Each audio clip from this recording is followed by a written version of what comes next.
According to a persistent internet myth, scientists drilling 9 miles into the Siberian permafrost broke through to a hollow cavern. The temperature spiked to 2,000 degrees Fahrenheit, and when they lowered a microphone into the abyss, they recorded the literal screams of the damned.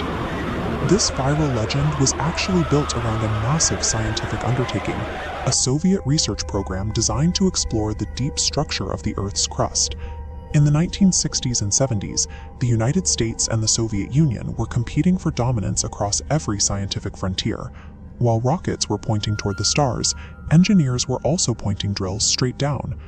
The Soviets launched the Kola Superdeep Borehole in 1970. They didn't drill it in the frozen isolation of Siberia. They set up on the Kola Peninsula, near the Russian border with Norway. The objective was to see how far they could push into the crust before the pressure and heat made it impossible.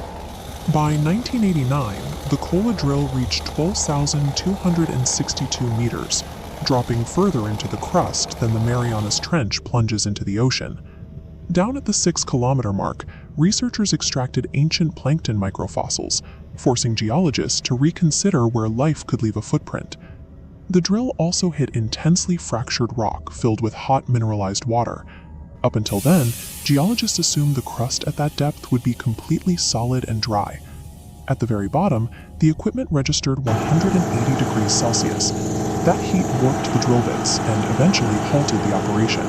But it was nowhere near the 2,000-degree inferno described in the myth. The site was a hub of geological discovery for 20 years, but after the drill stopped spinning, the data was taken out of the lab and into the realm of supernatural fiction. In 1989, a small Christian newsletter in Finland published a brief, unverified claim. They wrote that Soviet scientists had lowered a microphone down a borehole and heard human screams. That rumor crossed the Atlantic and landed at the Trinity Broadcasting Network. TBN quickly shared the story with their massive American audience. In the retelling, the facts mutated. The drill site moved to Siberia. The temperature was inflated to 2,000 degrees. The network presented these new details as concrete proof of a physical, biblical hell existing beneath the soil. Alge Rendeland, a Norwegian teacher visiting the US at the time, caught the broadcast. Skeptical of how easily the story was being accepted, he decided to test the network's gullibility. Rendeland mailed TBN an article from a local Norwegian paper about a building inspector. In his attached English translation, he claimed the article corroborated the story, and added a completely fabricated detail that a glowing bat demon had flown out of the shaft.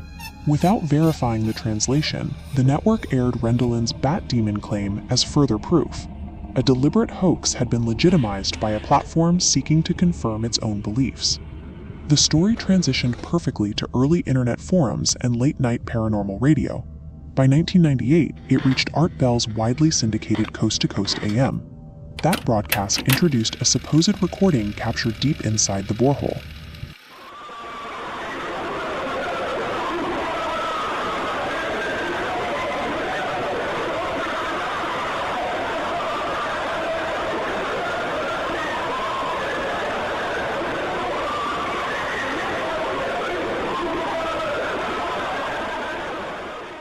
Listeners heard a chorus of distorted, agonizing shrieks. Those sounds didn't come from the earth.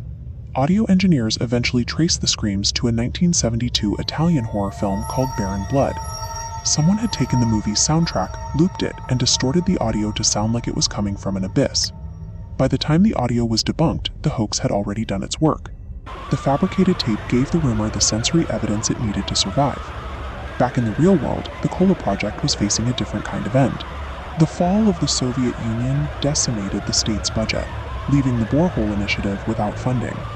Compounding the financial ruin, the 180-degree heat at 12,262 meters caused the rock to act more like plastic, making it physically impossible for the drill bits to cut any deeper. Without money or the technology to beat the heat, operations stalled. By 2005, the site was officially closed, leaving the massive industrial complex to decay in the Arctic weather. Today, the deepest point ever reached by humanity is marked only by a heavy, rusted metal cap bolted to the concrete floor, with its final depth scrawled in fading chalk. The engineers at the Kola Superdeep Borehole were stopped by the laws of physics at 12 kilometers, but the myth they sparked proves that human imagination can reach much deeper into the dark.